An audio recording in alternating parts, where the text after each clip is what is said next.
everybody. Great. Mr. Morgan. Lots of people. Welcome, everyone. So fun. It's a lively group.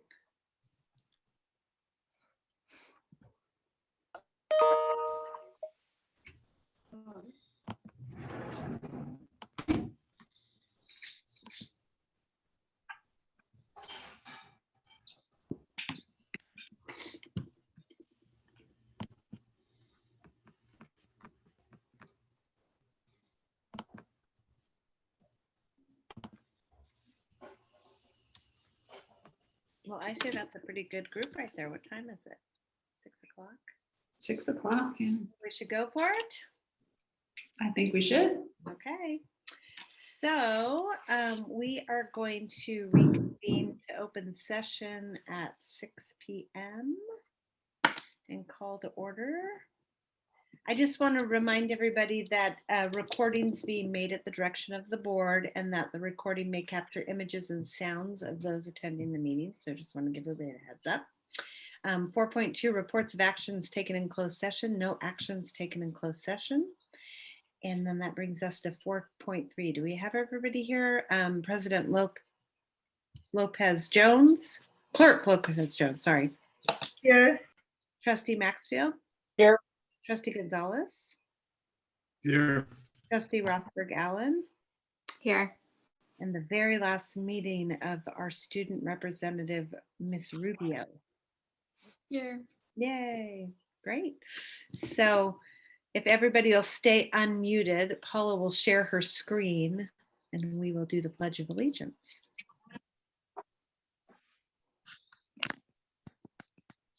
Great. Okay, ready? Begin. I pledge allegiance to the flag of the United States of America, to the republic for which it stands, One nation, under God, indivisible, with liberty and justice.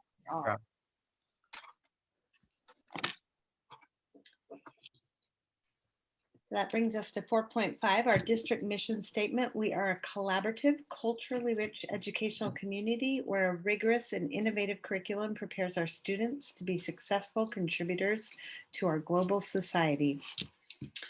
And then 5.1, public comment on open session items, on non-agendized items. So this portion of the agenda allows an individual the opportunity to address the board on any item regarding board business that is not on the agenda. Without taking action or entering into a dialogue with the public, board members may briefly respond to statements made or ask clarifying questions about topics posed by the public. Your matter may be referred to administration and individual speakers are limited to 3 minutes. Did we have anything, Paula? Oh, nothing today. Okay. So then that brings us to the best part of the meeting, I think, recognitions. So first off, we are going to give some well-deserved recognition to our 2021 retirees and then tenured teachers and to our student representatives. So the Board of Trustees recognizes students, employees, or members of the community who have received recognition for academic or athletic achievement or who have made a significant contribution of any kind to the district. So most importantly is our teachers and the contribution they make. So we want to take some time to recognize our 2021 retirees. I heard there was a great party that I missed. I'm so sorry. Darn it, during work hours. And also I want to invite any of the other board members or staff to chime in after I've given sort of a little description of each of the retirees. So is Pam on? I don't know if Pam is on. I'm not seeing any of my retirees yet, Yeah. President Elkishin. So how about, do you want to maybe flip the order? And I do see Sure. your tenured teachers here, Perfect, however. perfect. So we'll do that. So we'll start out. And this is also a very big deal in our district. If you pass your 2 years of probationary period with us and we decide to tenure you as a teacher, that means you are the cream of the crop is what we say. So 2021 newly tenured teachers, Is Melissa on? I think I saw Melissa. She is. Okay, so Melissa Davis, who's doing an amazing job at Palisades High School. Congratulations, Melissa. And should I allow you guys to say something if you want to say something? I'm gonna open it up to you. If anybody wants to say something, please feel free. Thank you. Thank you. I appreciate it. Great. Well, we're lucky to have you, Melissa, and thank you for all the amazing hard work at Palisades. And then Haley Huff, who is our Spanish teacher at the junior senior high school. Thank you, Haley. Congratulations. Thank you so much. I'm so grateful and so excited to be a part of this team forever. Yay. Good, good. Part of the family, I think, right? Yeah. And then I have had the fortunate experience of working with this particular teacher for the last 2 years as his Seroptimus rap reader. And I see the difference he makes in his classroom every day. And I think that he had a particular achievement this year in that his class was one of the highest achieving classes on the MAP test, which is amazing. So David Leonard, who is 5th grade elementary teacher, we're very lucky to have. It is an honor to be part of this family, and thanks so much, everybody. The district's support in this past year in particular has been nothing short of astounding, and it's just great to be with you all. So thank you. Yay, perfect. And then David and Mr. Morgan have a very fun relationship. I think I was once in a classroom when they were both singing happy birthday to the classes in unison. So Mr. Stephen Morgan, math at the, oh, no, I'm sorry. I'm thinking of, I know who I'm thinking of. Sorry. Mr. Morgan is special to me because I think you may have been Troy's favorite teacher along the way, really inspiring him in math. So thank you so much. Mr. Stephen Morgan, math at the junior senior high school. Hey, thanks a lot. Troy's endorsement means more to me than anything. So I appreciate that and look forward to a normal year next year because our first two sure haven't been that. So here's to a smooth third year, everyone. Yeah, here's to a normal year, that's for sure. And then is Jason on the? He was not able to join us tonight. Oh, okay. So Jason Toji, who is our culinary arts at the junior senior high school, has done a great job. And so we wish him also congratulations and thank you for all his hard work. So welcome all our new members of the Calistoga Joint Unified School District family. Thank you for all your hard work. Maybe Erin wants to say a little something. President Ethelson, we have some gifts that I will bring to them tomorrow to each of their classrooms. I'm sorry I didn't get around to doing it today, but it's just a small token of our appreciation for all that you do as teachers. And again, congratulations. You've all certainly earned it. And I just want to say, I mean, I think most of you know that the board takes tenuring teachers pretty seriously. And so we are all very excited that you made the cut and then you're going to be with us for the long haul.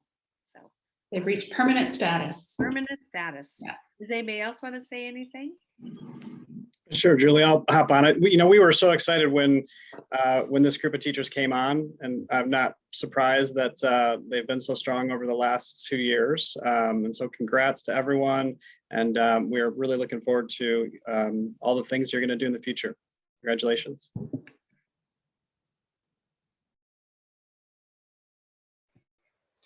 And Kat is so pleased to have more members. We love working here. I think they do too, near as I can tell. And the more the merrier. Woohoo.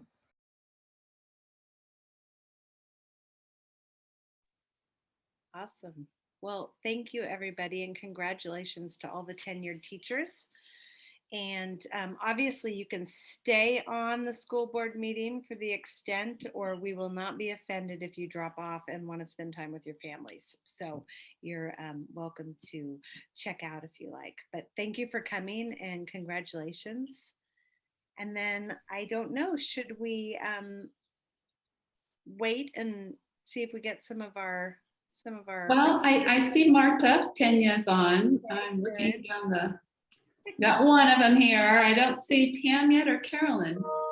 Well, I think maybe we'll go one forward and give recognition to our 2020-21 student representative, Brianna Rubio, who is a senior this year and graduating, and she is going to be attending UC Merced this year. So that is amazing. Congratulations. And Brianna, you took on the role in a very difficult year and have done an amazing job. So I wanted to say thank you. And if anybody else wants to say anything to Brianna, please feel free. Brianna, I also have a little gift for you. I understand that we're meeting tomorrow.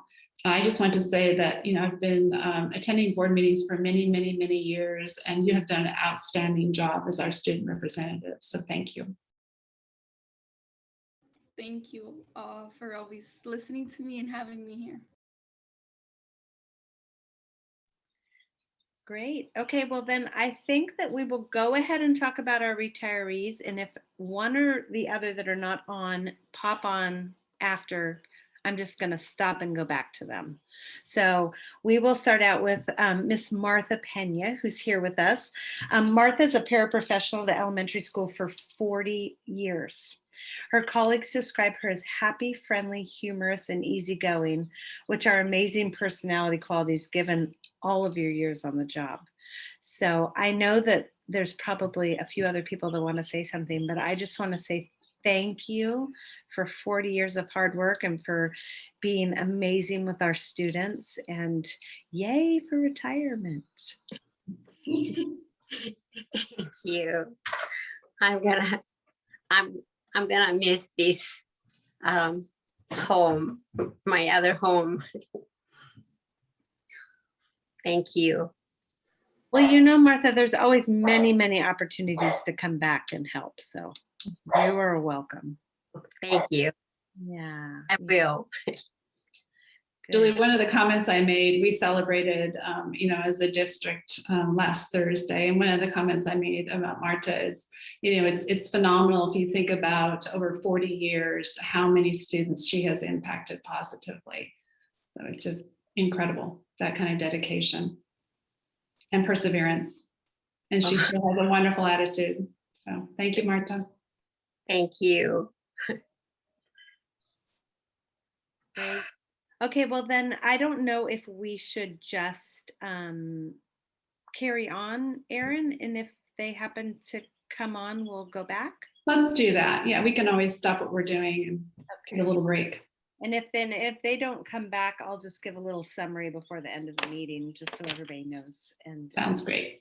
Maybe they'll come back. Okay. So then that brings us to 7.1, which is our public hearings. So just a little bit about the protocol.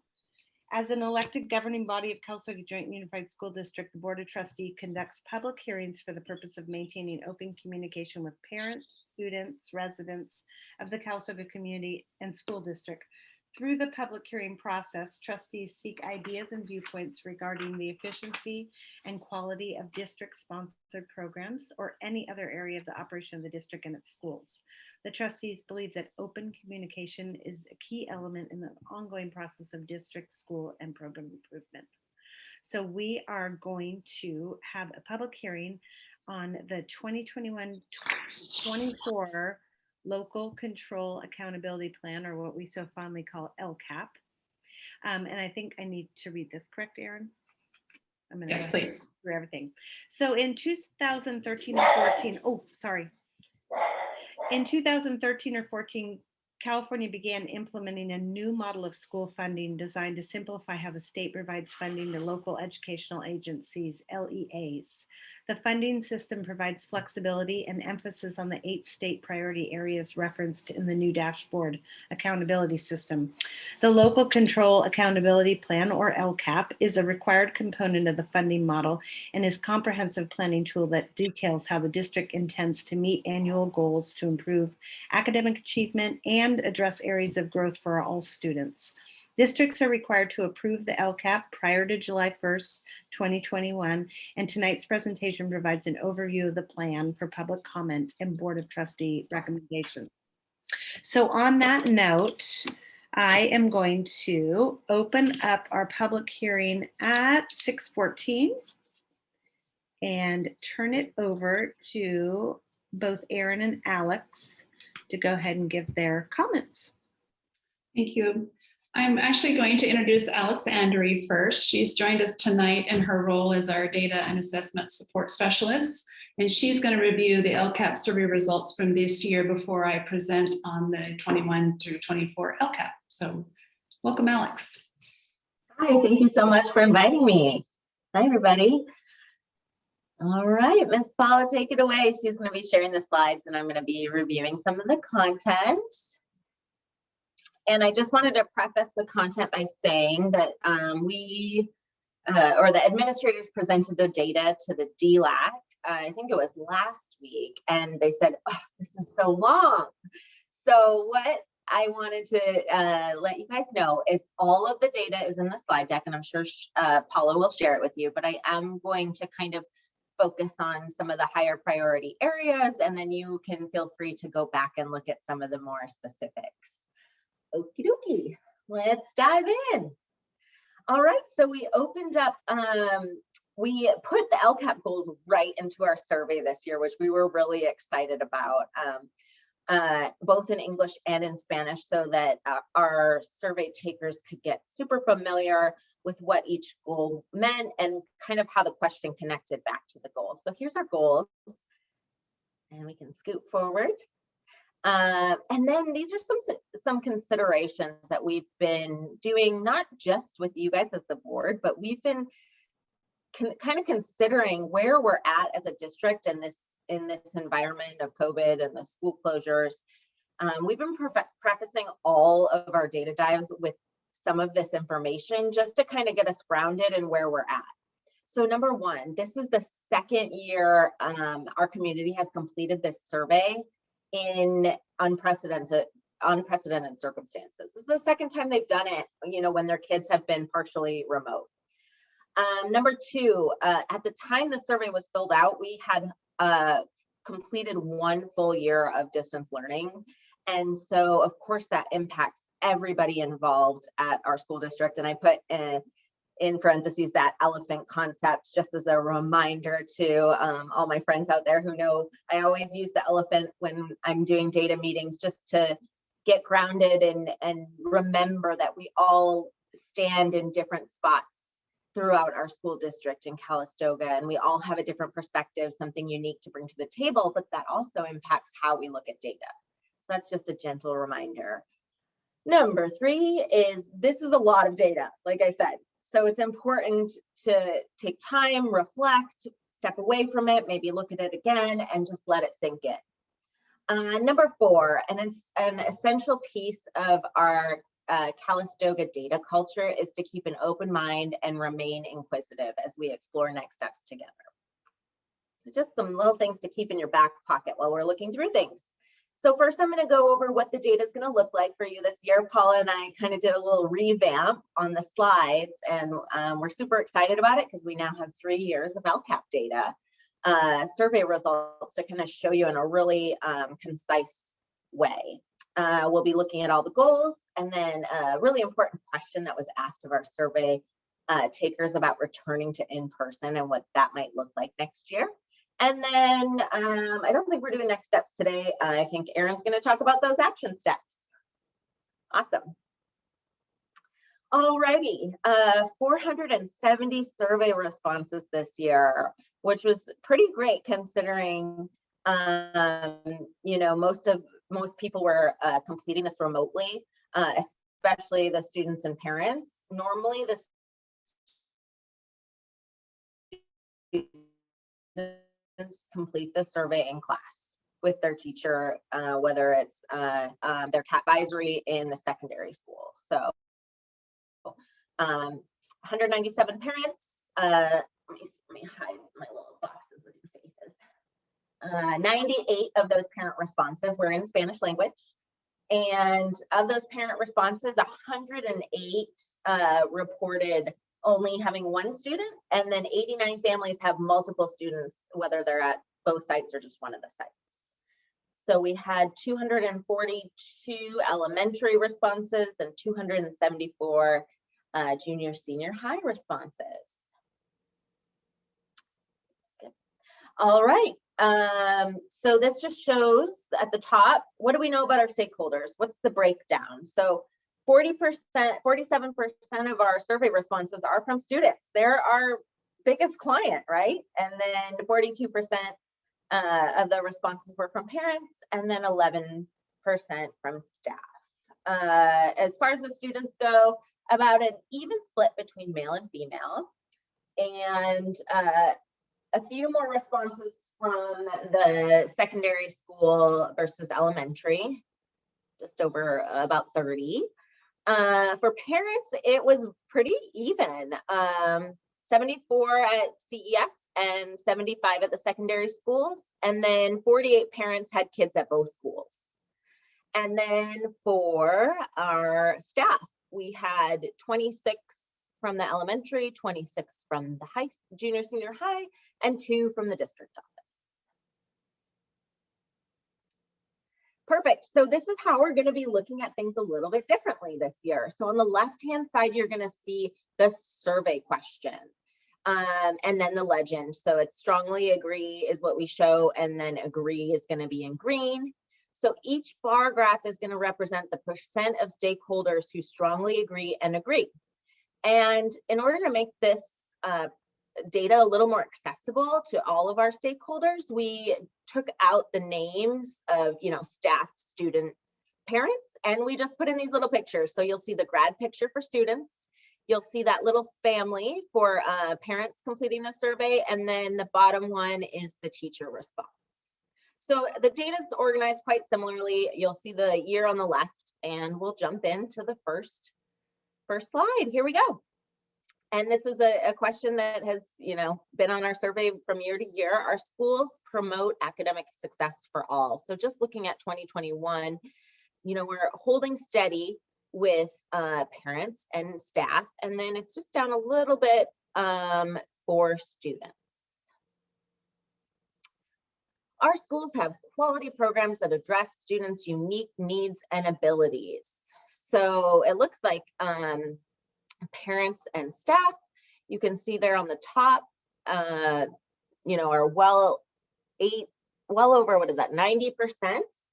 And students just a little bit below, a little bit above 70, a little bit below 80.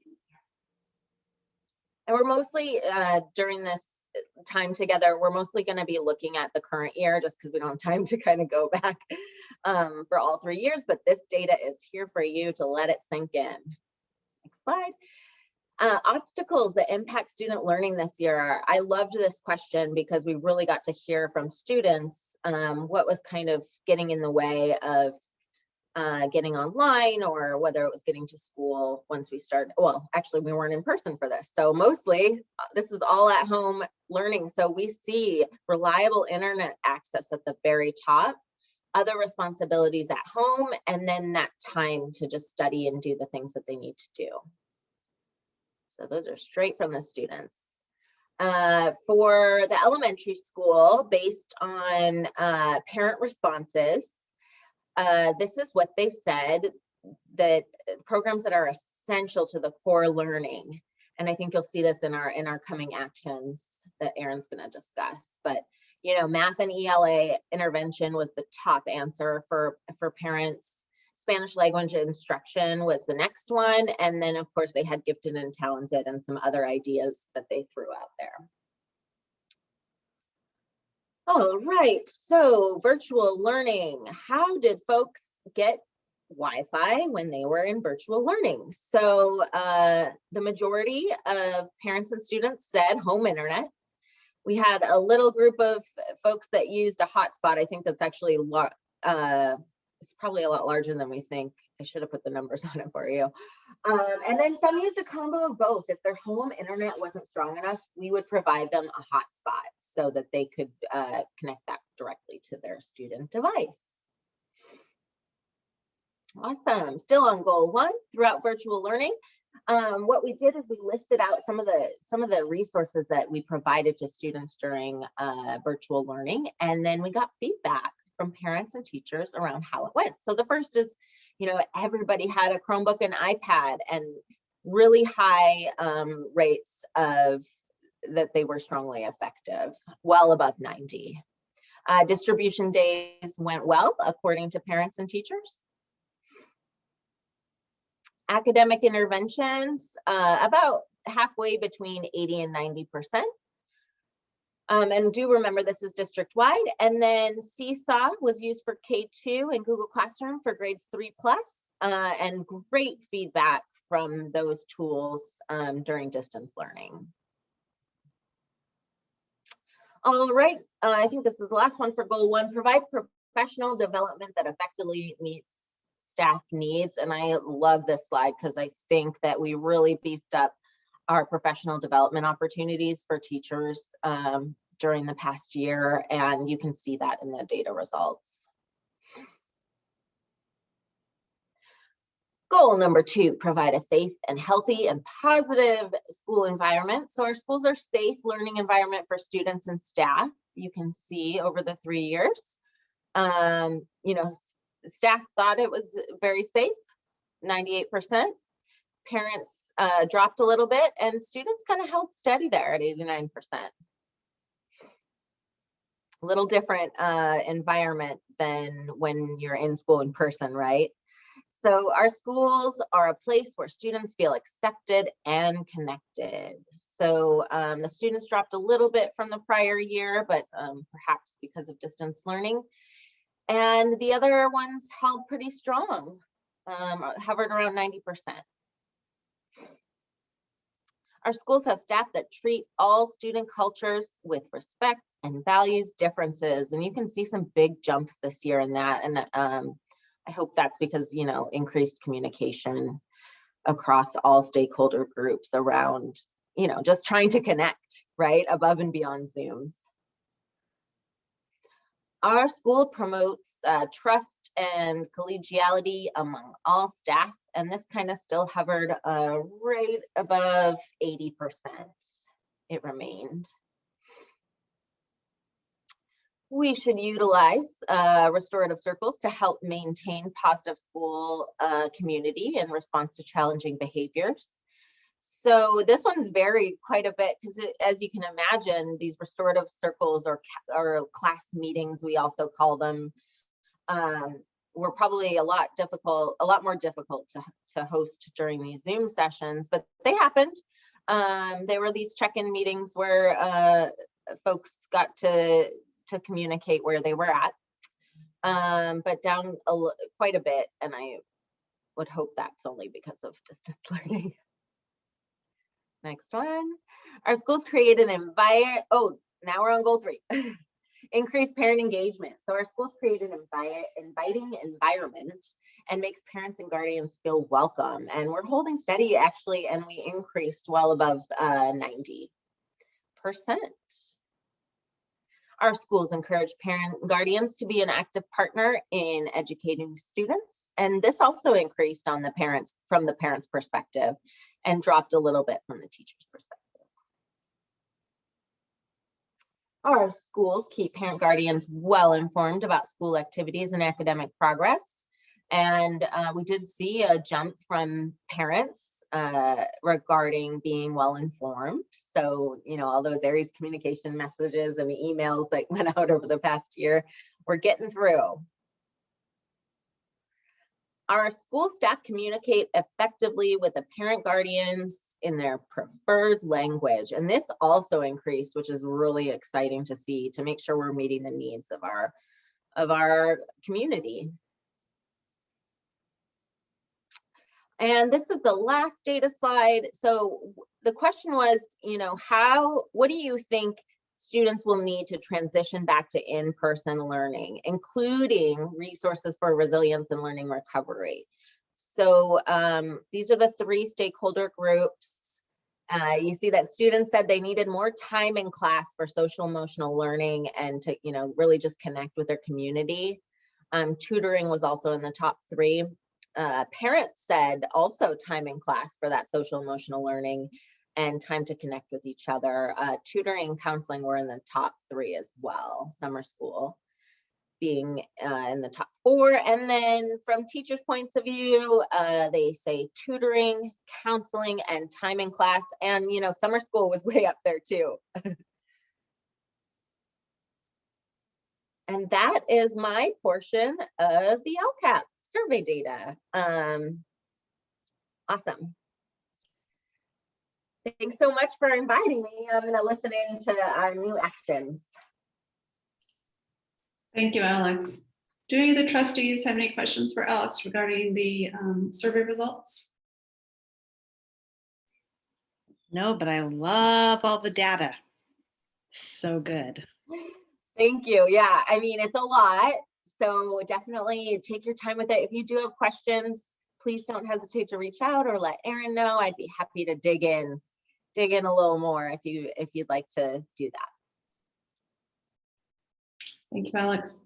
So this year, in addition to the annual LCAP survey, we had other opportunities throughout the whole year to gather feedback from our stakeholders. And that included the Learning Continuity Plan, the LCP, and the Extended Learning Opportunity Plan, or the ELO. And many of the new actions and services that were recommended by staff, students, and parents throughout all those processes are included in this new LCAP. So the entire 2019-20 annual update and the new LCAP are currently included in our board packet. So they're accessible to everybody on this call, as well as everybody out in public. They are both very large documents, however. I think both of them exceed 50 pages apiece. So in the interest of time, I'm going to be reviewing our 3 LCAP goals, which have stayed the same. And Alex was referring to them throughout her presentation. And I'm also going to give an overview of the new or extended actions and services that are going to be recommended in the draft LCAP. And many of them are going to be familiar to a lot of people in this meeting because you have seen them already included in the LCP and the ELO, or perhaps you've been at a meeting where they've already been presented. So it's important as you're looking at these actions to remember that this is just currently a draft. And if you as a board have suggestions for revisions, or if the public would like to comment on any of the actions, you're welcome to do those.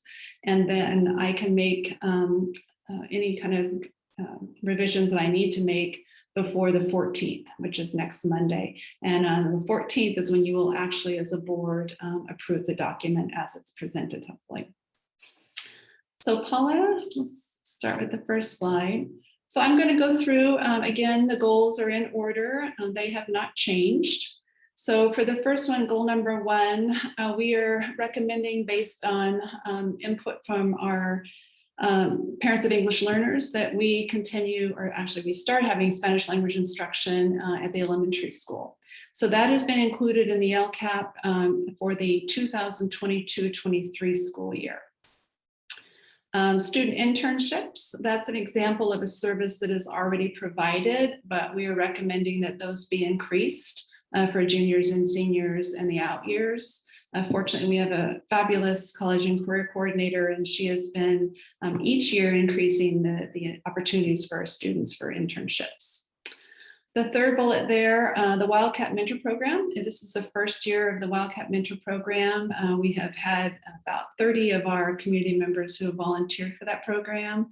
And we have students who have already been assigned mentors. And of course, we want to continue to expand that in the out years. The college and career readiness programs are greatly entrenched at the junior, senior high school, but we'd like to expand those more at the elementary school level to prepare our younger ones early on in their school careers.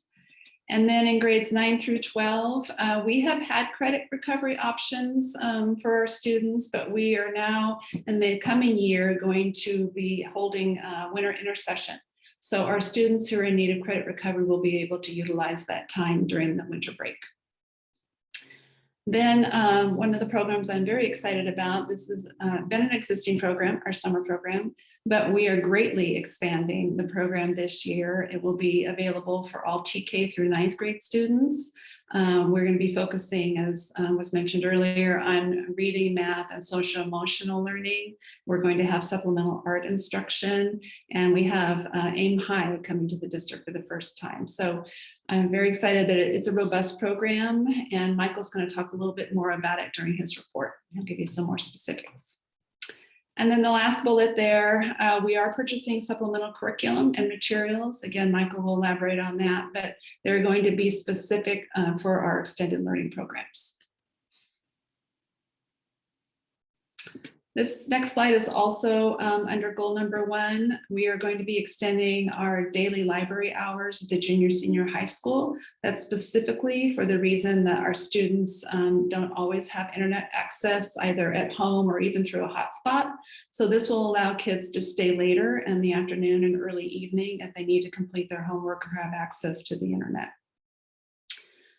Second bullet there, we are also going to be adopting and utilizing a new digital literacy and citizenship curriculum. We did have it in the past, but we will be implementing a new curriculum. Third bullet, we are going to be doing a multi-year training plan. Some of this training was supposed to have occurred this year, but we had to postpone it due to the pandemic, and we had new needs for our professional development. So all administrators, all teachers, all paraprofessionals are going to receive multi-year training on ELD and culturally responsive instruction to specifically meet the needs of our English learners and our Hispanic Latino students. Then I'm also excited about, we are going to be creating a district-wide math team. They're going to be meeting together starting this summer. We had a study done and we now have a report from West Ed. They've made some recommendations for improving our TK through 12th grade mathematics program. So again, that will start this summer. And then last bullet there, we will be providing our teachers a professional development on the next generation science standards. That was something we thought we would be able to provide this year as well, but it had to be postponed to next year. So switching to goal number 2, we are going to be adopting a universal screener to determine our students' social emotional health and well-being. And once we have done that, we will also be implementing a social emotional curriculum. We currently have a team of people who are also working on selecting curriculum. We are going to continue training on restorative conferences. That was something that was also scheduled for this year. It's been postponed to next year. That will specifically be for administrators and some other staff that we will be identifying at schools.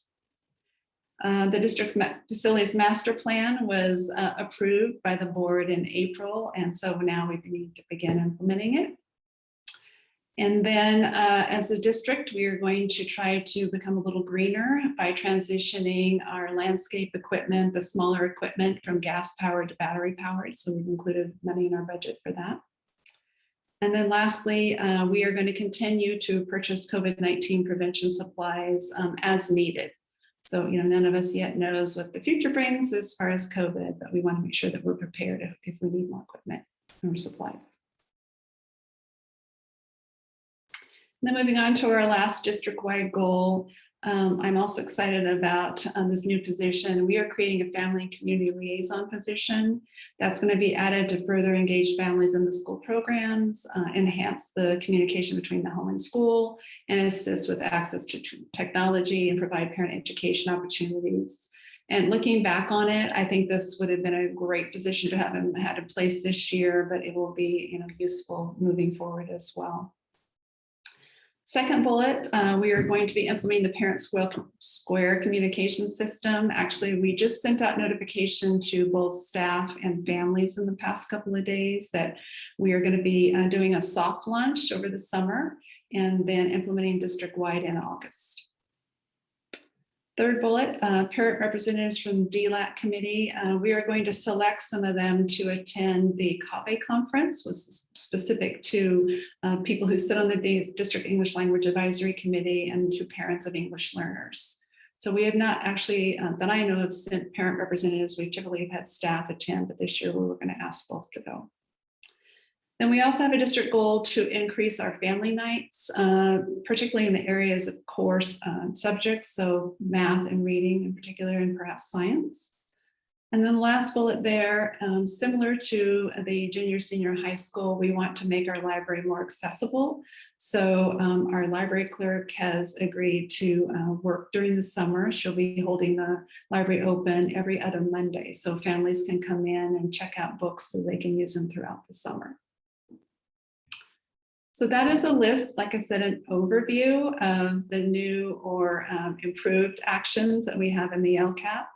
We also have kept every other service and program that was in our past LCAP. So if you'd like to see all of that, it's included within the, the 56-page document. But I thought you'd like to see the things that we're going to be adding. And all of that came from input from our stakeholders. So I greatly appreciate that we had so much involvement this year. Any questions or comments?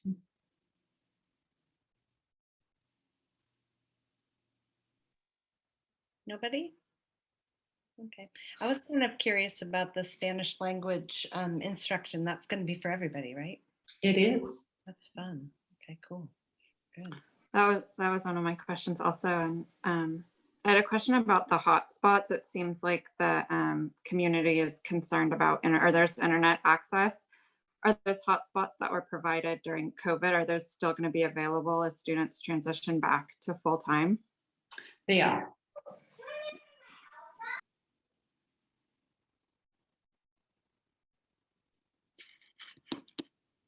Good.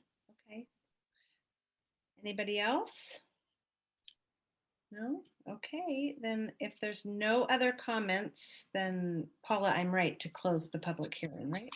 Okay, perfect. So with no other comments, we are going to close at 6:40 p.m. And then we get to the fun stuff. So 7.3, the 2021-22 district budget. Maureen, am I reading this? Yes, please. I'm being very good today. Oh, huge. I still need my reading glasses. California Education Code 1620 provides that prior to adoption of the district budget, the Calistoga Joint Unified School District Board of Trustees shall hold a public hearing. At the hearing, any taxpayer may appear and speak on the proposed budget or any item therein.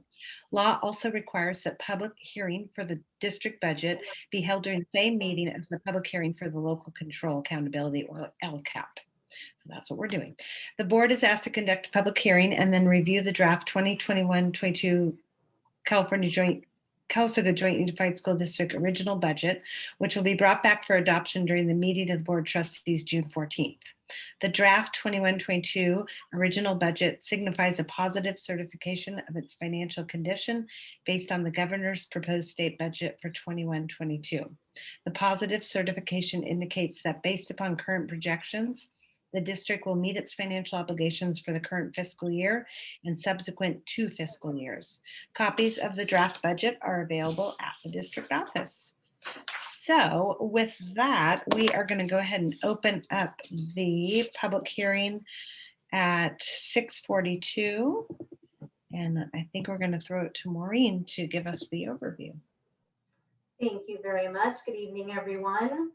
This also is a preliminary or budget in draft form, such as the LCAP. And since we do have a preliminary LCAP with lots of actions, we have to put expenditures to those actions. So that's what becomes our budget plan for 21-22. I'll start by going through our income and our assumptions for our income, and then we'll move on to expenditures and then talk a little bit about reserves. So moving forward, Paula. All of the assumptions we're going to talk about tonight are moving from one budget year, 2021, into the next budget year. And you see before you the LCFF revenue assumptions. We're going to be decreasing our entire LCFF revenue limit sources by about $4,200. We see a little bit of decrease in our education protection account income, as well as our special education property tax that we get for special ed. We're actually a property tax district for our special ed income as well through our SELPA, and so that's decreasing just a little bit in the next year as well. Moving forward to federal revenue, we are seeing a big decrease in our federal revenue based on the one-time funds we received in 2021. And there's a little bit of an increase in Title I, about $6,200. And then the other federal Title I program, or the other federal title programs are remaining about the same. We don't know these allocations yet because we haven't received our Con App and don't know what the preliminary allocations are for these other title programs. So these will change, of course, going forward. Our federal special ed decreases by about $2,200. And then you see all that one-time funding that we got with ESSER 1 funds, our COVID relief funds, our GEAR funds, all decreased by a little over $1.3 million. In our state assumptions, our other state revenues, these revenues are things like lottery, mandated cost block grants, some special education funding. We see ups and downs in all the different areas, but the biggest decrease being those one-time state funds that were received for ELO, IPI, which is the in-person instruction, and the Prop 98 learning mitigation funds. Local revenues are also decreasing. I hope you're all seeing a theme here that every single area we're decreasing quite a bit in income. Local revenues are also decreasing by about $103,000. There's a big decrease in E-rate income in this next year, and that's just because we had a big project this year that we got to have E-rate reimbursement for. We don't have anything like that on the books for next year, so that decreased. We also have a decrease in retiree benefit payments. And that's because we have a lot of the retirees that have moved to CISC individual payment plans rather than coming through the district. It's kind of an in and out for us, so it doesn't make a big difference for us financially. And then we see a little bit of an increase in field trip donations for the Calistoga Elementary School field trips to Yosemite and the Headlands. And our local grants and scholarships are increasing by a little over $33,000, and that's due to we received a new AVID grant for this next year in 21-22. And then also the Education Foundation grant that also supplies a grant to the district for AVID expenditures. These are contributions that we make from our unrestricted general fund to these different programs that we operate within the district. So you can see in that 2021 column, we're at about 2.4 million of district contributions. And then when we moved into 21-22, we increased about to 2.7. You can see a majority of that goes into special ed. We have seen an increase in special ed expenditures from year over year over year, and next year is no different than prior years. Title I and Title II contributions are increasing, mostly because those allocations remain about the same, but we have step and column from staff members, and then an increase in our indirect cost percentages that increase the expenditures in those programs. So just the contribution comes from our general fund to make up that difference. Routine restricted maintenance pretty much stayed the same, other than a couple $1,000s and just minor expense changes. CES outdoor education, that is our Headlands trip and our Yosemite trip that the elementary school take on a yearly basis. And obviously this year, because of COVID, we didn't do that, but it is back in the budget for 21-22. And then as a district, we give a $15,000 match to the AVID program so that we can run the AVID program in conjunction with the grants that we receive for that program. Okay, so let's talk about expenditures. Expenditures in the budget this year, we're going to start with certificated salaries. They increased by almost $370,000. What's part of that increase are all the step and column changes for all of our certificated staff. Any staffing changes like retirements or position movements or personnel leaves that we know about at this time are also in that figure, as well as a new position of a special education teacher at the junior senior high school. And one big thing we did this year is we increased our hourly rate that teachers get paid for not only summer school, but additional hourly time that they might put in doing something like an extra professional development class or something like that.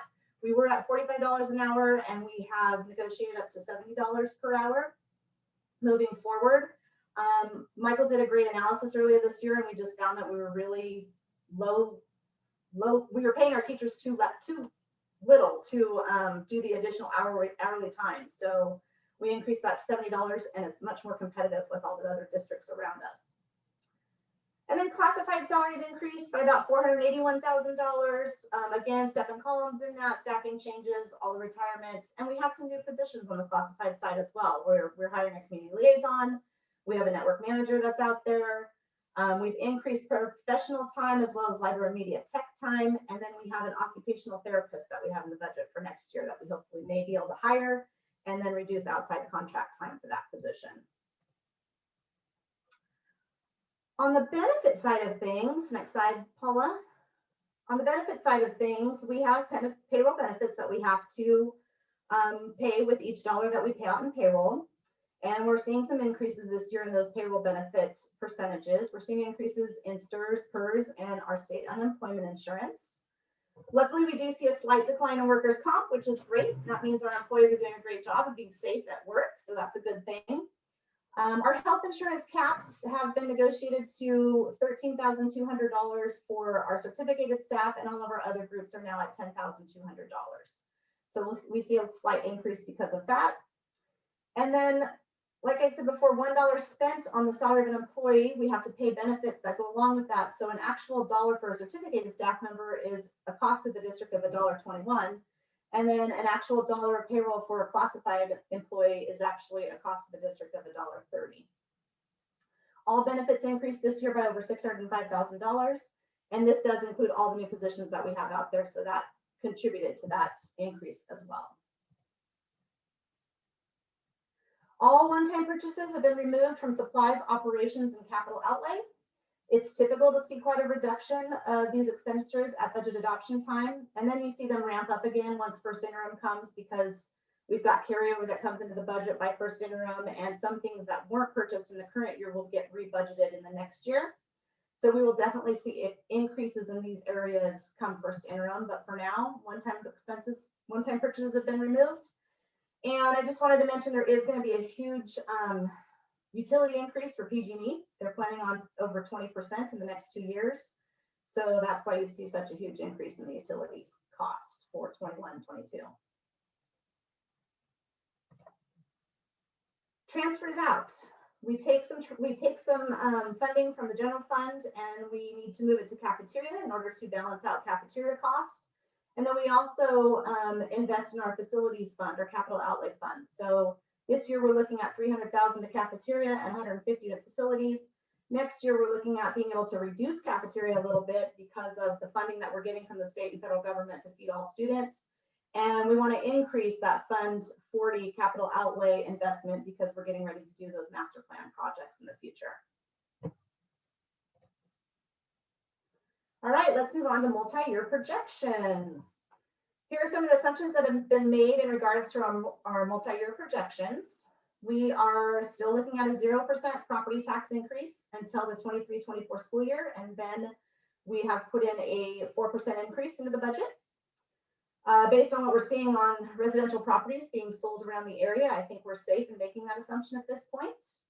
And I'm even hoping that 4% might be a conservative number by the time we get to 23-24.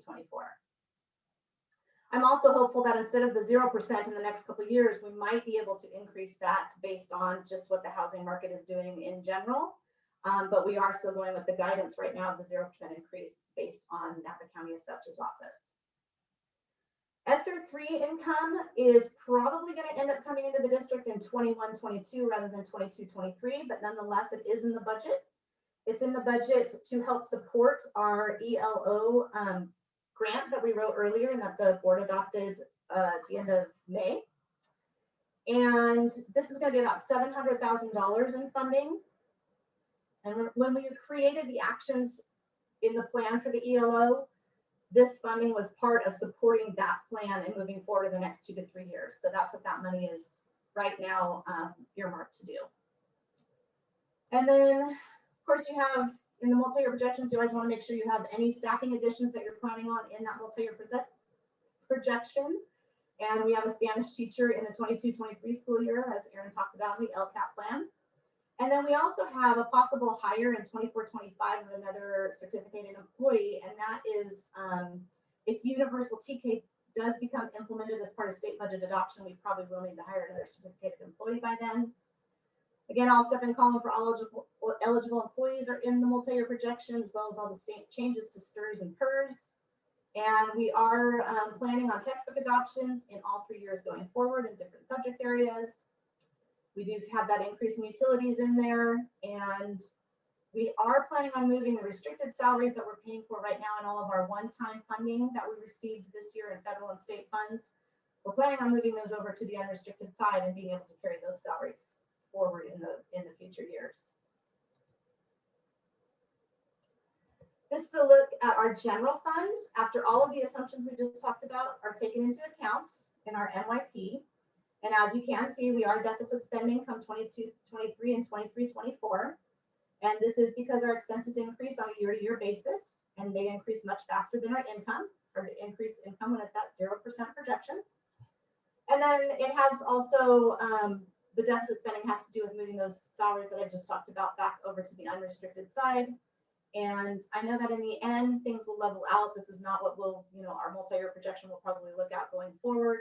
But in any ways, it is what we know today, and it's based on the knowledge that we have today. So as we look at this, we do deficit spend come 23, 24, and we're down to 22.16% at the end of that year.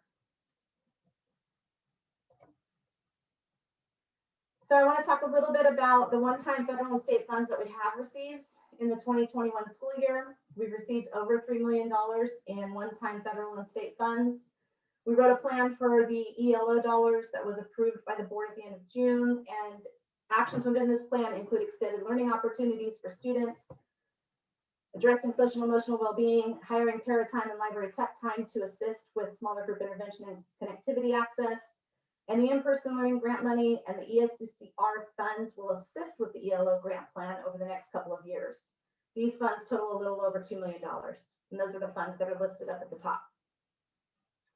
The funds at the bottom we've already received and spent, and they are the ESSER1 funds, CRF funds, GEAR, and learning litigation funds.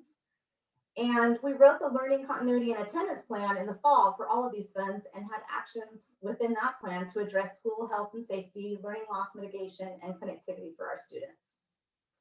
These funds paid for many new expenditures as well as helped with expenditures that might have otherwise come out of our unrestricted general fund and reduced our reserve. Since we could save money in the general fund by paying for some of these expenses with one-time funds, our reserve has increased. And this slide helps represent why we're seeing such a huge increase in our reserve levels for this year and next. So looking back at our general fund reserves again, the general fund reserves have different components that are within the ending fund balance. A couple of slides ago, when looking at the multi-year projection reserve levels, you could see that there were restricted reserves, revolving cash reserves, economic uncertainty reserves, and assigned reserves, and then unappropriated reserves. This slide looks at all of the reserve assignments that have been taken into account. The assigned reserves, not including the restricted balances or the revolving cash, equate to a little over $1.2 million in assigned reserves. And these assignments are not part of calculating the reserve percentage going forward.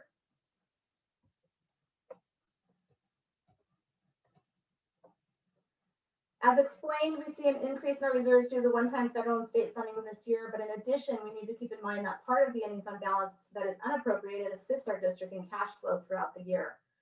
Our higher reserves for districts our size are very important when it comes to being a community funded district, where we only receive property taxes 2 times a year. That reserve helps with cash flow and getting payrolls out and getting bills paid on a monthly basis. It also helps with the uncertainty of what might be happening locally, like fires or COVID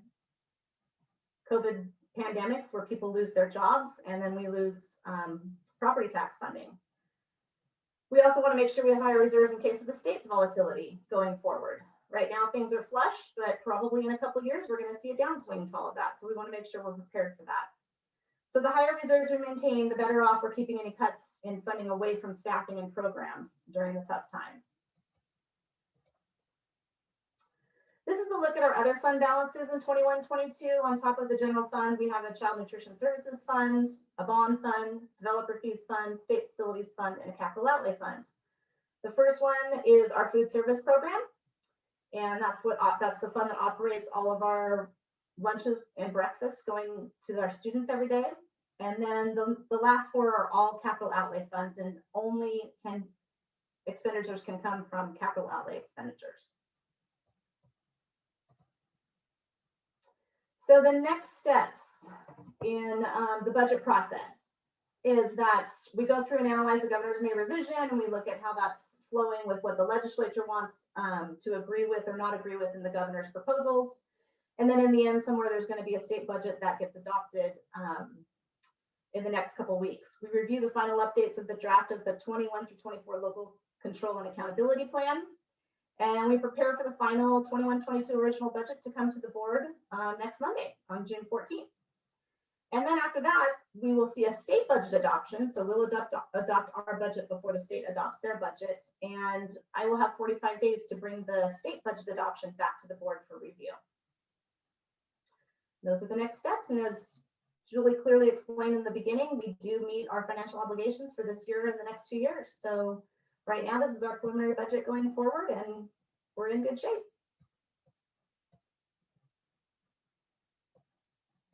Any questions? I had a question, unless Julie, did you have a question? No, go ahead, Steph. I was just curious if the property tax estimation, you have it at 0, could it decrease to below 0?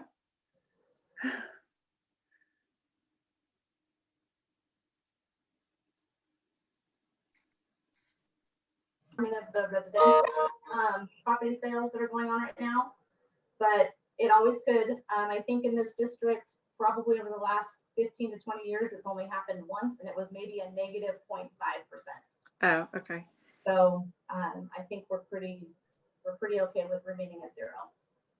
And then if it goes, I mean, your estimate is 0. If it increases, does that increase how we look at the budget at some point? It definitely does, yes.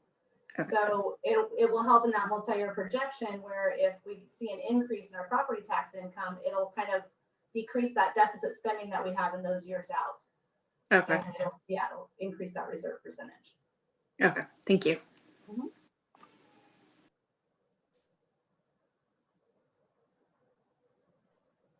Anybody else? Questions? She does a great job presenting it. I actually understand it all. All right. Then if nobody else has any questions, Erin, anything else from you on that? No, thank you, Julie.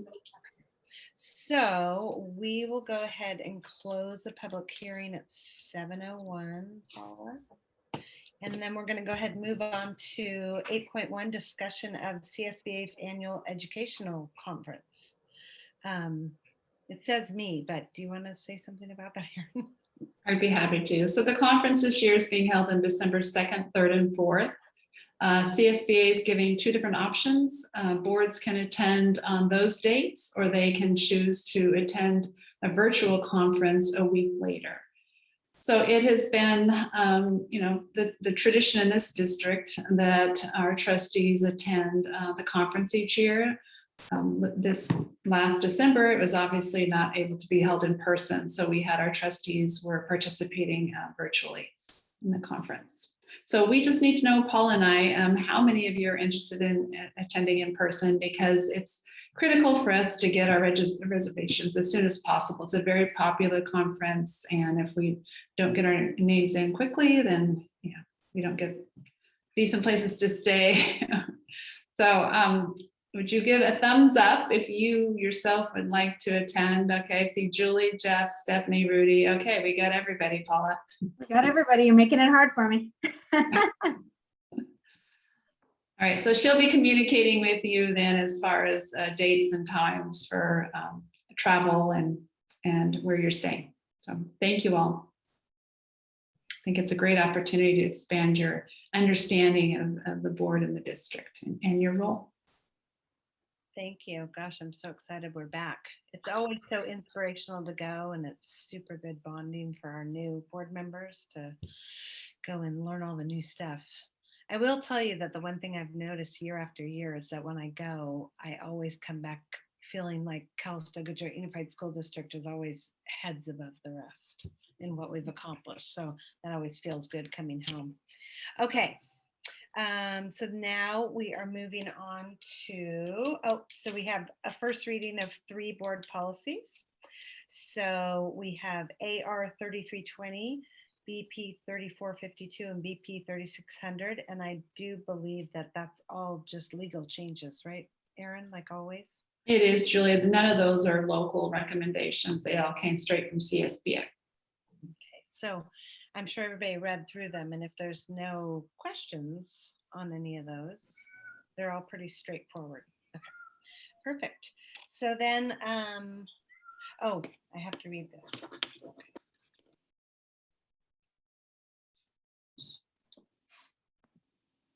Let me physically unmute. Okay.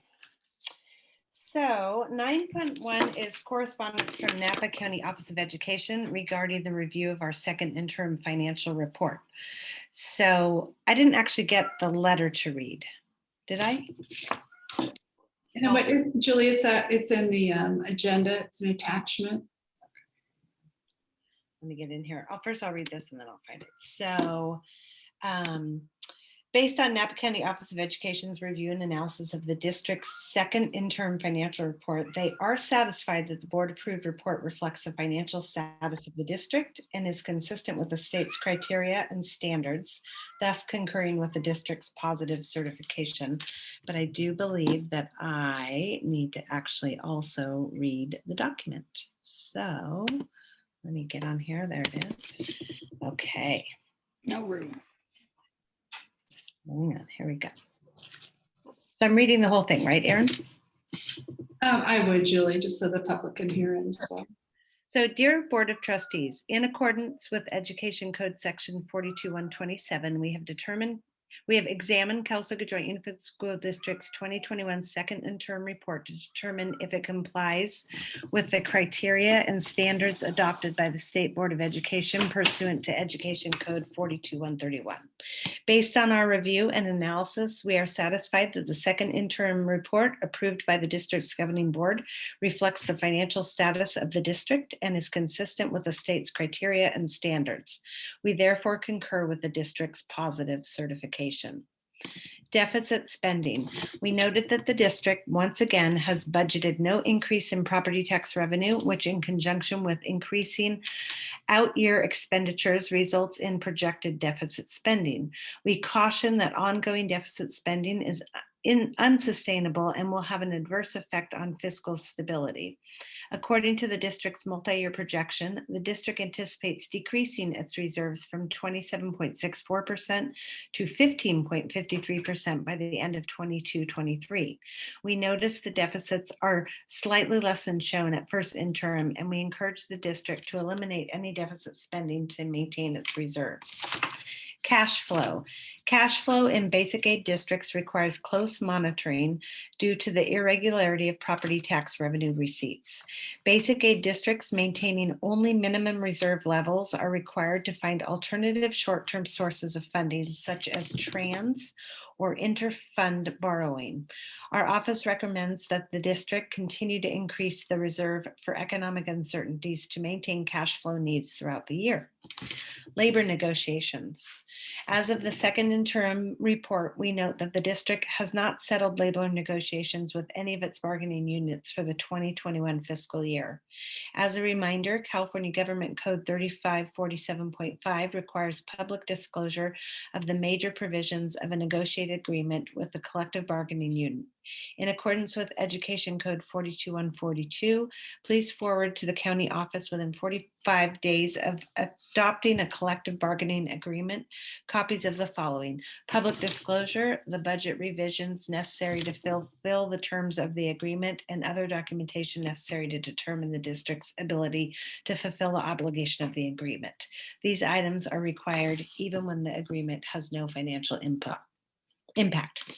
We applaud your dedication to providing high quality education for all students. And if there's any questions regarding this review, contact us, Joshua Schultz. Did you want to say anything regarding the report, Erin? I just want to note, Julie, that you as a board approved the second interim budget back in March. So, the letter's a couple of months old. And since that time, we have concluded our negotiations with our bargaining units. And those disclosures have already been made. So correct. Perfect. So that everybody understands the letter. You to clarify for everybody. Perfect. Well, congratulations on that, everybody. Lots of hard work at the district office. And then that brings us, am I correct? Hang on. Brings us to reports, which is always good information. So we will start off with Miss Lamar with the elementary school report. Good evening, everyone. For LCAP, well, first of all, we are in our last week of school, and so we are doing some tying up and revisiting some old traditions now that there has been some loosening of COVID procedures, specifically going back to LCAP goal number 1 during the week of May 24th. We participated in our final MAP testing in reading and mathematics. And we were able to use this administrative window, in lieu of doing the Smarter Balanced Assessment. And so we really approached it with the idea of celebrating growth and achievement. And so prior to the testing, we gave out just a lot of messages to students about growth mindset, about thinking about improvement. I think teachers worked really hard with their classes as well to encourage students to do their best during this testing. And then what we did after the testing is that we had our first assemblies this year in person by grade level. And that's where we talk about it's considered to be a large group gathering. And so we conducted those assemblies by grade level on Berry Field. And we had the students seated at 6 feet apart.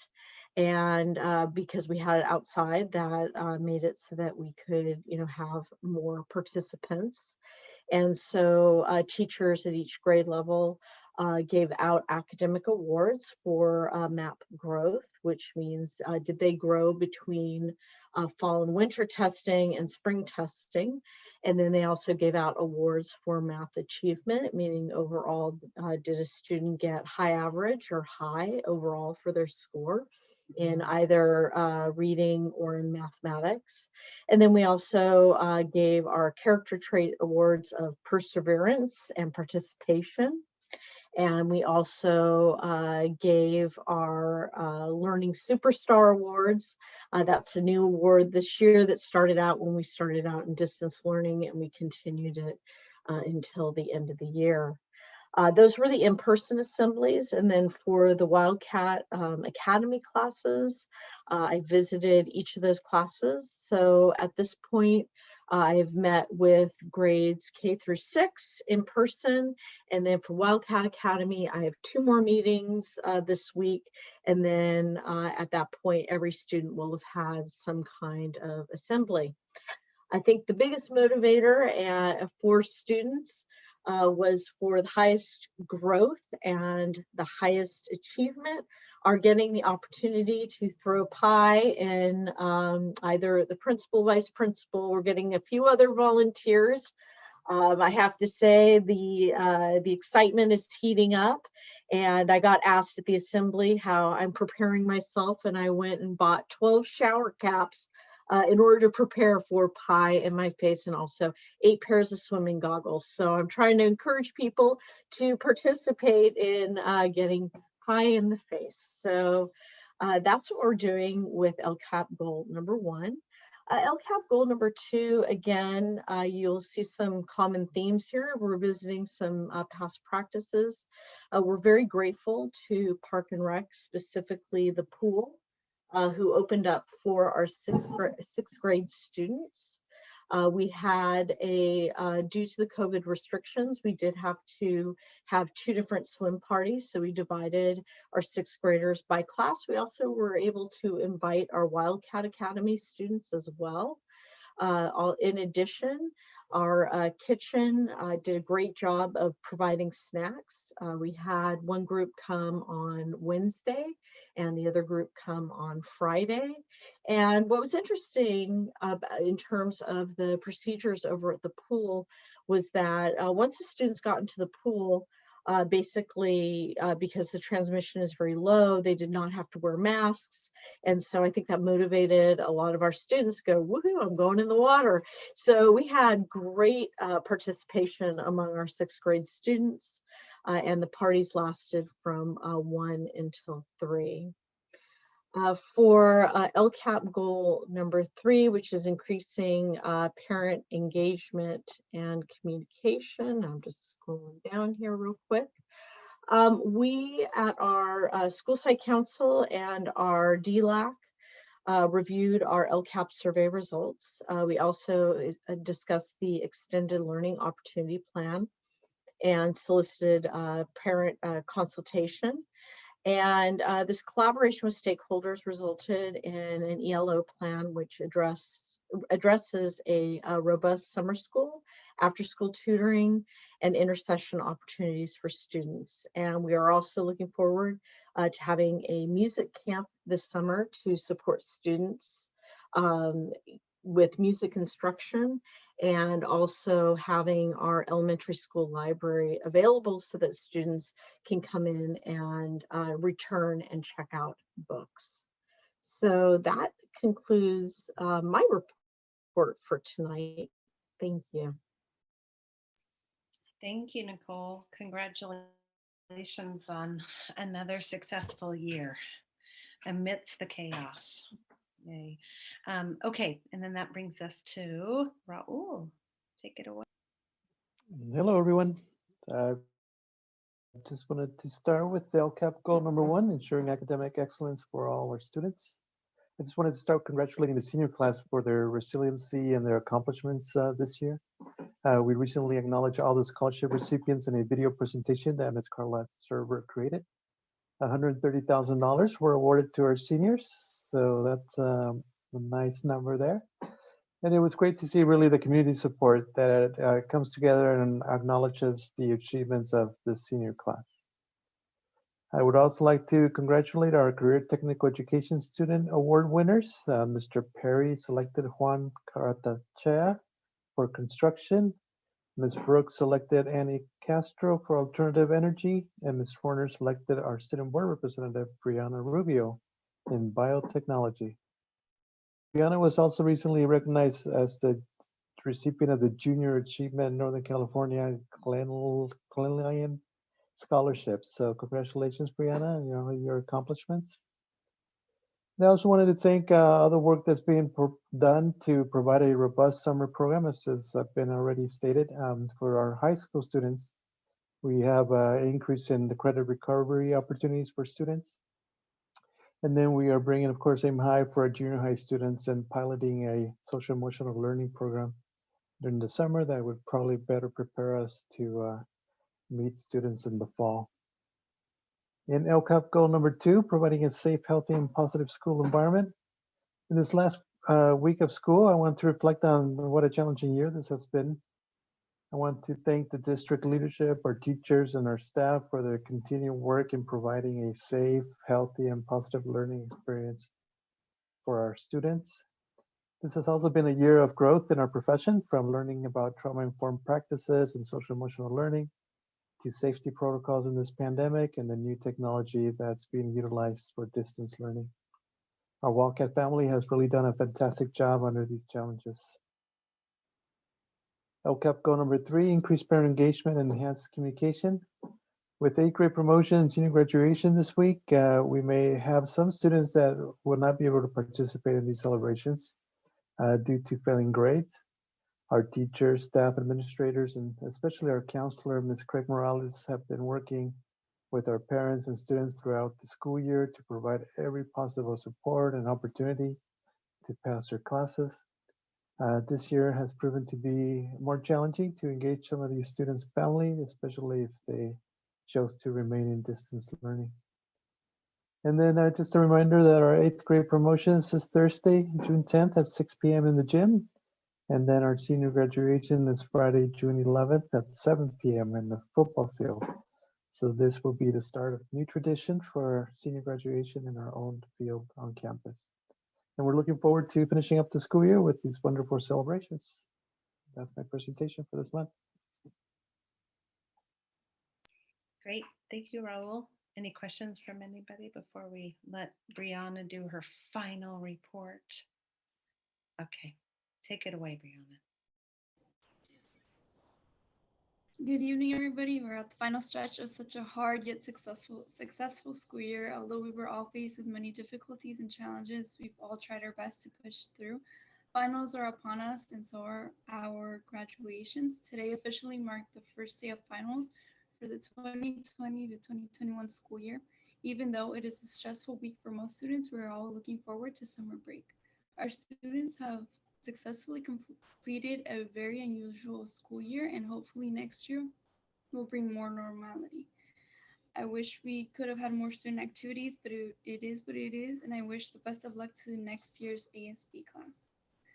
My apologies for a short report this time, but I would like to take this opportunity to thank each and every one of you for always listening to my reports and always supporting our students. As this is my last and final year here at Calistoga High School and my final report, I wish the school much success and prosperity.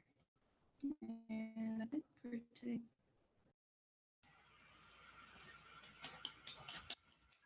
Thank you so much. Yay. Congratulations on Thank everything. you. Thank you to everybody. Good job. And I know you have finals, so if you want to duck out, don't feel at all shame. She's got Kathy's final. Go study. Kathy says go study. All right. Congratulations. And we'll see you back in 4 years as a school board member. Okay. All right. Okay. So that brings us to Michael with the Human Resources and Educational Services report. All right, good evening, everyone. I'll share a report with you tonight that has an update on our summer program. And our goal this summer has been to provide a program that reaches more students in a more substantial way than we ever have before. And I think we're well on our way to reaching that goal. We have more than 300 students who are signed up for summer school this year. That's over 35% of our student body. And that's pretty amazing. And I think, we all know from what we experienced this year that our students need more learning. And for that to happen, our students and their families have to be interested in taking advantage of the program. So it's been amazing to see the course requests come in, the interest come in. It's been a group effort to promote the program and to get parents signed up. So we're very excited about that. There will be 2 classes for incoming kinder students. There will be 2 classes per grade level for students in grades 1 through 5. Over the last several years, we've done combined grade level classes. This year, we decided to expand that to one class per grade level. But as we saw the enormous amount of interest, we've expanded it now to 2 classes per grade level through grade 5. Grades 6 through 12 will have 1 class per grade level, with the exception of grade 6. There was a high level of interest from that grade level, and we requested from AIM High that they open up another section, and we're very excited that they were able to do that. All classes will be limited to 16 students per teacher. We'll be using the Scholastic Scholar Zone as the K-5 curriculum for ELA and math. There's an online pre and post assessment, but other than that, the curriculum really relies mostly on print materials. And after a year which was so heavily virtual and remote, I think it'll be a nice change of pace for our students to have tactile paper learning materials. We'll also have a resource specialist this summer to offer extra support to our students with exceptional needs, and an art docent to provide enrichment art activities in grades K through 5. We'll be using a social emotional curriculum in Focus, which comes recommended to us by Marcy Solomon, who's one of our elementary teachers. It provides daily lessons and activities, and it'll be nice to have Marcy there as a resource for the other teachers, and she'll do a presentation prior to the beginning of summer program for the teachers as a training. AIM High held an orientation for the classroom facilitators who are all former Calistoga High School graduates. This team is very excited, enthusiastic about their work, and they'll be assisted by Aida Zepeda, a junior senior high school English teacher who's there as a resource and a coach for them as they do their work as classroom leads. We have 3 Apex credit recovery teachers this year, and our need for credit recovery has grown as the year has gone on. And with 3 teachers, we can serve as many as 100 students. Our course requests at the high school level are just over half of that. So we do have seats available. And I know that at the high school, they're doing individual meetings with students and they're reaching out to families to get those numbers up and take advantage of the space that we have. And lastly, we are in the process of planning a band camp for late summer, which will be important. I think of our band students were probably one of the most impacted by COVID. It's just been really hard to do band. And our teachers done a great job of finding creative ways to do it with COVID, but I think it's been hard and it'll be nice to offer that opportunity this summer. Staffing is pretty much in place. We do have some interviews tomorrow for several additional elementary teachers, but otherwise we have about 30 staff already hired. And it's been a collaborative effort to plan and organize this kind of expanded program this year. So thank you to everyone who's been involved in coming up with the plans and putting this together. Enrollment is essentially complete. Class rosters are being put together. We anticipate that parents will receive notification by the end of this week with some details and some next steps. And it'll be great. I anticipate this summer we're going to have busy campuses at both sites, elementary and secondary. We're going to have a lot of students on campus and a lot of teachers. So it's exciting. I think that's exactly how we wanted it. So it'll be nice to see. Great, thank you, Michael. Does anybody have any questions for Michael? It's all good news. Okay, then at this point, we're going to move on to Maureen.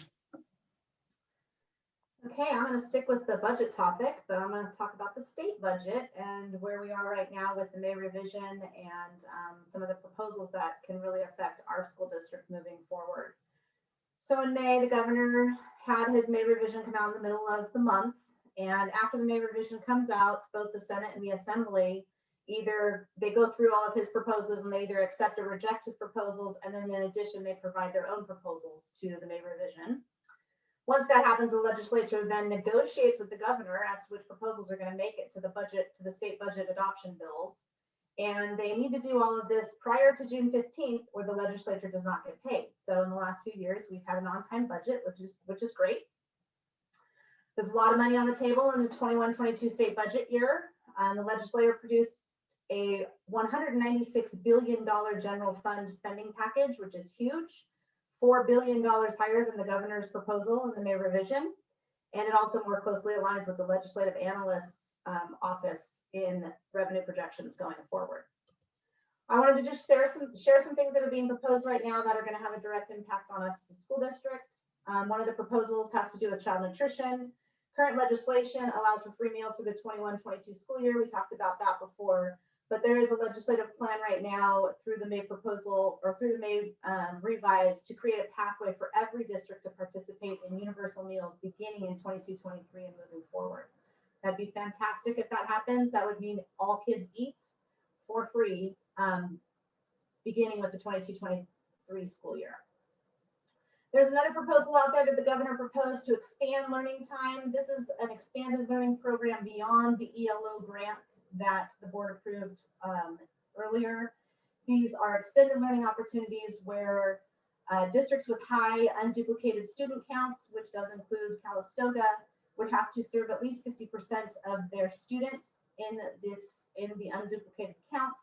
It would require that a district offer 9 hours per day of instruction, before school instruction, after school instruction, as well as up to 30 days for summer school. The funding would be phased in, and it would start with higher unduplicated count districts. Again, we might qualify for that higher amount. We're in around the 74 to 76% range right now. The legislature agrees with the governor's proposal on this, but the legislature puts even more money into it and wants to implement it even faster. And they want to take 3 years to implement it instead of 5.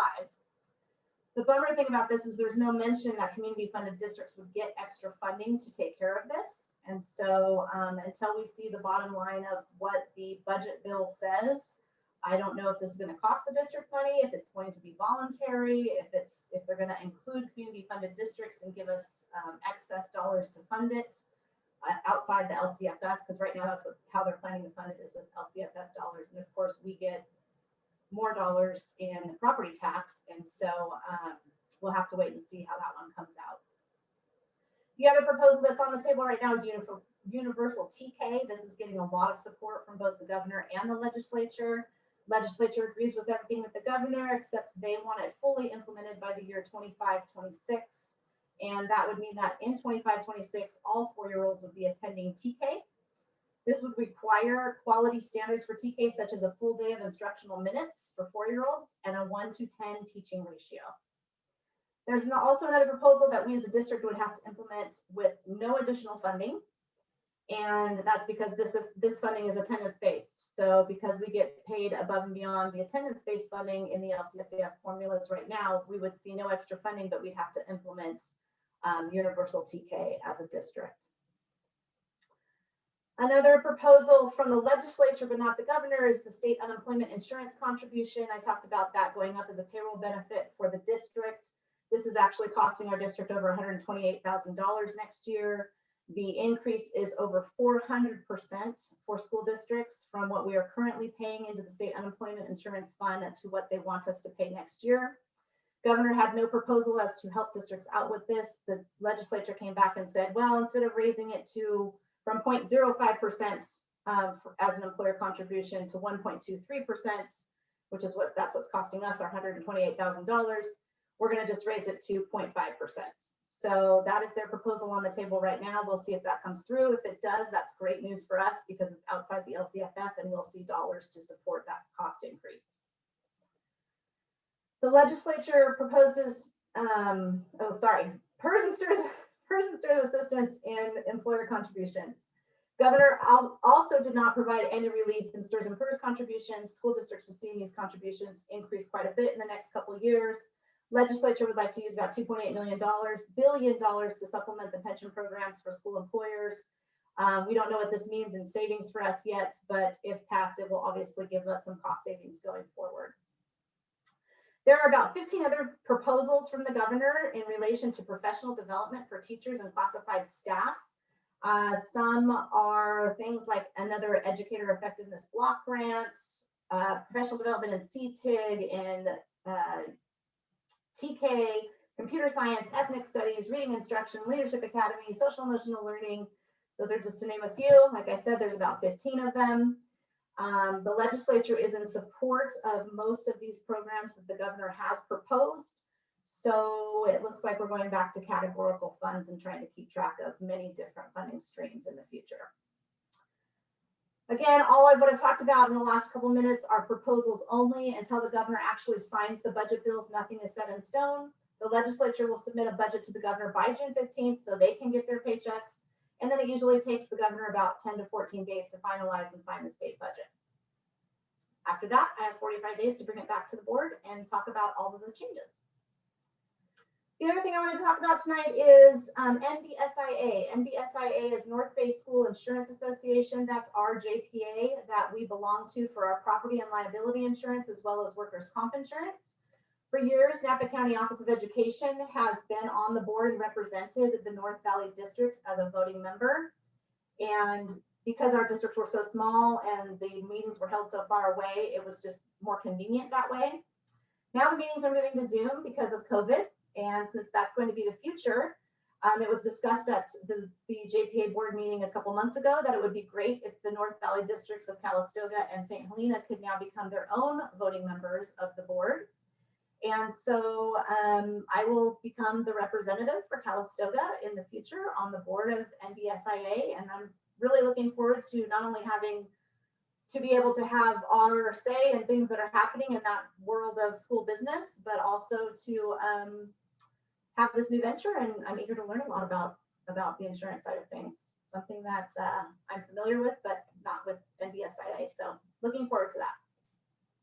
And then the last thing I want to mention is last month there was an agenda item that we had in the disclosure of unrepresented units. This agenda item the unrepresented units include certificated administration as well as classified and confidential.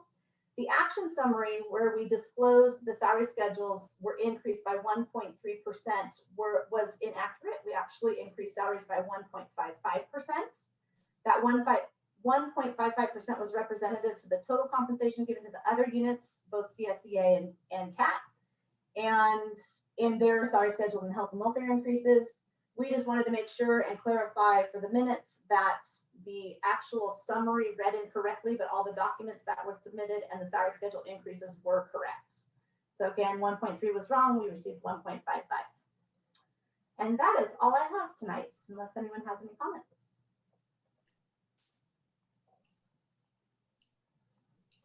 Erin, did you have anything to add? I do not, just my own report. All right, then we'll turn it over to you. Thank you, Julie. So under LCAP, goal number 1, ensuring academic excellence for all students. As you know, research has shown that it's the quality of first instruction in the classroom that has the greatest impact on student learning. And we certainly have many outstanding teachers in our district, but one who now deserves special recognition is first grade teacher Matt Gudenius, because Matt was just selected as the Napa County Teacher of the Year, which is a huge honor. So given the creative and engaging lessons that he demonstrated during virtual learning and teaching were amazing, the award is certainly well deserved. So Dr. Nemko made a surprise announcement at the CES staff meeting last week when she visited the school and brought cupcakes for all of us to celebrate. So we are going to be honoring Matt at both the August 9th board meeting and then again at the staff welcome back lunch on August 10th. So I'll make sure to invite you as well to celebrate both times. And then under LCAP goal number 2, providing a safe, healthy, and positive school environment, I want to publicly thank Chris and both our principals for the time that they dedicated to creating promotion and graduation plans that were approved by Napa County Public Health, fortunately. So we're all greatly looking forward to celebrating our students' accomplishments in person this year.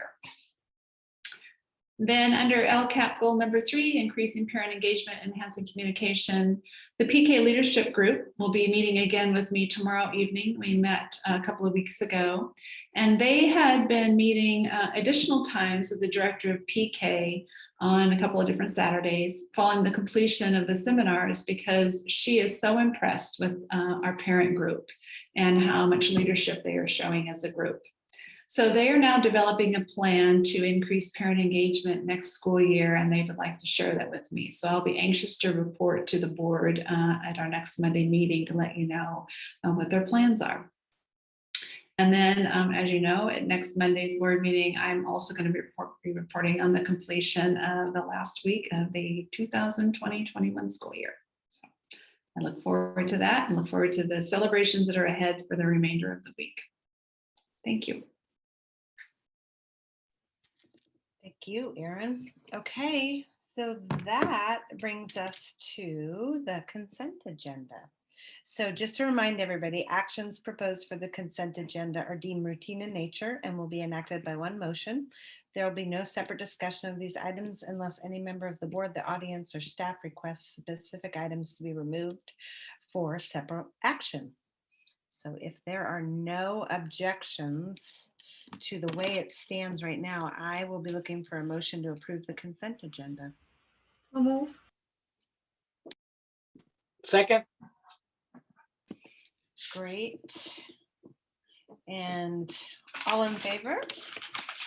Aye. Aye. Aye. And then this is also a roll call vote. So President Elkishan, aye. Clerk Lopez Jones? Aye. Trustee Maxfield? Aye. Trustee Gonzalez? Aye. Trustee Rothberg Allen? Aye.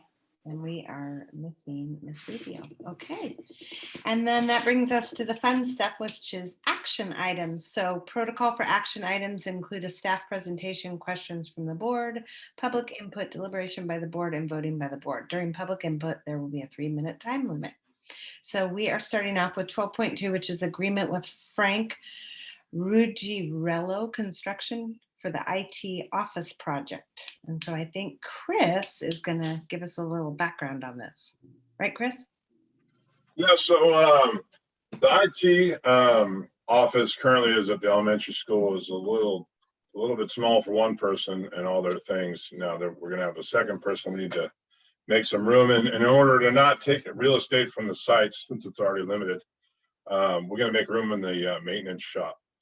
So I had a contractor out to take a look to see if we would have to go to bid, and because of the cost, we went out to bid right at the end of May. And this amount for this contract was the lowest at 163. It was also the only. I had about 4 people out to bid on it, but I think based on how quickly we were trying to get it done, and it's not a very big project, so contractors are quite busy right now. So we only had one response. Okay, so is it a local company? I was just curious. Yeah, they're out of Windsor. Oh, okay, cool. All right. And Anybody? so, Go yeah, ahead. so Chris, where's this new office going to be? Right below me. Basically, if you, I don't know how long it's been since you've been in the shop, but there was a supply area down below this office, and we've pretty much cleared it all out. And I just, instead of hiring an architect, I just kind of did some rough plans so they knew what we wanted to do. It's a really basic project, so I'm excited to get it done and get him squared away so he's got some space and a nice place to work. Okay. I'm gonna chime in just a little bit here. We received about $45,000 above and beyond what we expected in developer fees this year. So that is a chunk of where this expenditure is coming from. Just a chunk. Obviously, the rest of it is also coming from developer fees that past years income of developer fees. Okay. All right. All right. And we're thinking this is going to happen in the summer, Chris? Yeah, I'd like I need to, well, I'll give them the notice to proceed tomorrow and have a kind of a better timeline of when they're going to complete. I had put in the bid documents that the contract length would be 45 days. So my hope is that we can keep it below that.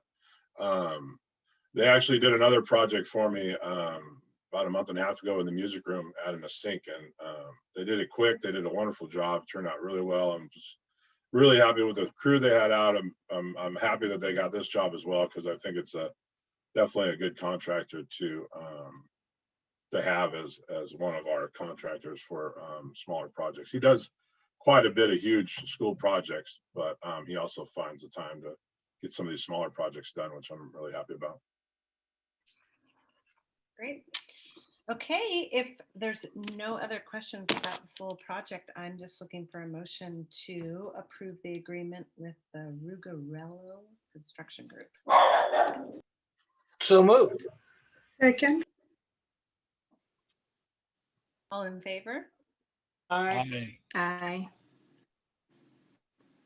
Quick. So that moves us to 12.3 Resolution 2021-12. Authorization, so this is routine in nature, but it's an authorization to sign on behalf of the board. So the members of the Board of Trustees of the Calistoga Joint Unified School District authorize the officers or employees whose names and signatures appear below to sign orders and other documents on behalf of the governing board.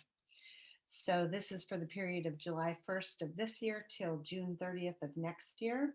And then thereafter, further board action limiting or extending this authority of the county superintendent of schools of such action. So does anybody have any questions about this? We do it every year just to give them signing authority on behalf of the board. And so I'm looking for a motion to go ahead and approve resolution 2021-12. So moved. Second. Okay, all in favor? Aye. Aye. Okay, don't forget to unmute. All right. 12.4 Resolution 2021-13, same thing. This is authorizing end of year transfers. So the district's business office is authorized to make transfers between the designated fund balance or unappropriated fund balance and any expenditure classification or classifications, or balance any expenditure classification of the budget of the district for the school year as necessary to permit the payment of obligations of the district incurred during the school year. So we are just looking, if there's no questions, for a motion to go ahead and approve resolution 2021-13.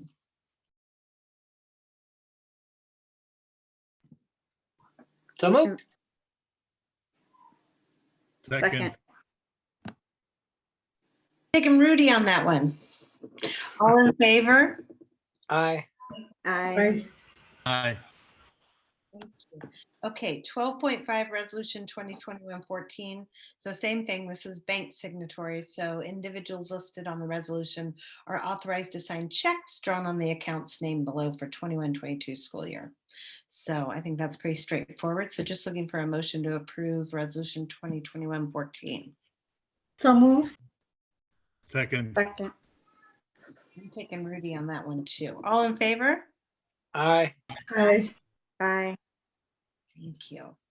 Okay. And then we're moving to 12.6 resolution 2021-15. So this is regarding education protection account, EPA. And I think Maureen's going to tell us a little bit about what this means.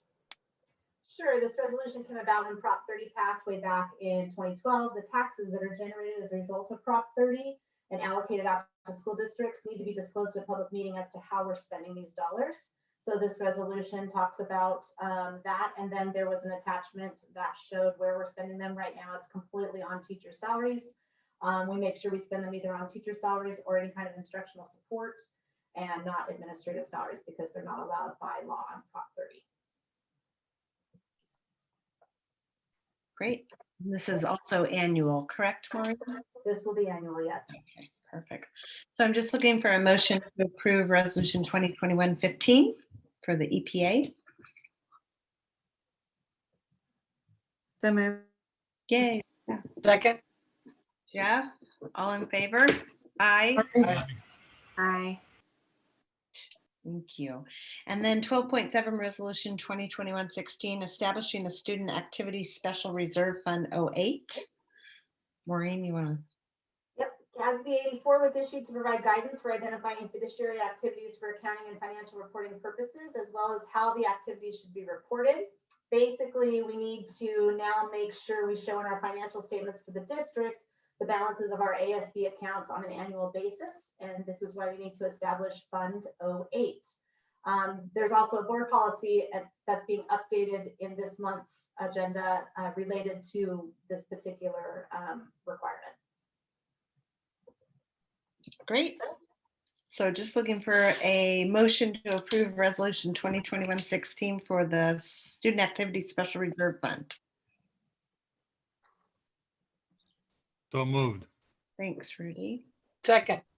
Jeff, thank you. And all in favor? Aye. Aye. Aye. And then that moves us on to 12.8 resolution 2021-17 Pride Month. So we're going to let Erin tell us a little bit about that. Thank you, Julie. Last September, I proposed a resolution to the board that affirmed the district's commitment to equity. So to affirm that we are also an inclusive district, this resolution is being brought to the board tonight for your consideration to show support for our LGBTQ staff, students, and their families. Awesome. Okay, so we are looking for a motion to approve resolution 2021-17. So moved. Okay, I'm taking Second. Jeff. Stephanie, thank you. All in favor? Aye. Aye. Aye. Thank you. Okay, thank you, Erin. And 12.9 addendum to the superintendent's employment agreement. So I'm going to let Maureen just kind of go over that real quick for you. Okay, per section 2.b of the superintendent's employment agreement, the superintendent shall receive a salary increase in the same percentage as percentage increase provided to district management employees, including directors and administrators. This action summary discloses the cost to increase the superintendent's salary by 1.55%, which is equivalent to the salary increase given to administrative employees for the 2021 school year. This brings the superintendent's annual base salary to $231,629. Great, thank you. So just looking for a motion to approve the superintendent's employment agreement addendum. So moved. Second. All in favor? Aye. Aye. Aye. Okay, and then 12.10 board policies. So these are what we first read and now we're going through and just approving them. So I don't think there's probably going to be any questions, but we're going through and looking at BP 3230, BP 3110, E 4112, AR 4161, and AR 4161, 2 different medical leave. So I think that we went over these last time, so I'm just looking for a motion to go ahead and put those through for approval. So So moved. moved. I'm Second. I'll take Rudy for the motion and Stephanie for the second. All in favor? Aye. Aye. Good. I think we're finally getting caught up on all our board policies. I'm so excited. Okay, and then 3.1 board meeting calendar. So we do have a meeting next Monday, June 14th at 6 p.m. So we're not going to do any closed session, correct? It's going to be open session. I'm sorry, I didn't hear you, Julie. I said it's just going to be open session at 6 p.m., right? No, we probably will do an open session, I mean, closed session as well. All right. And then 13.2 tentative future agenda items. We're going to look at both LCAP and budget adoption. And then 13.3, no need to reconvene to closed sessions. And so I'm looking for Jeff's favorite motion. I move to adjourn. Here we go. Second. And you're on the second. All in favor? Aye. Aye. Thank you, everybody. Thank you. Thank you. Happy summer. Okay, thank you. Bye. Thanks. Aye.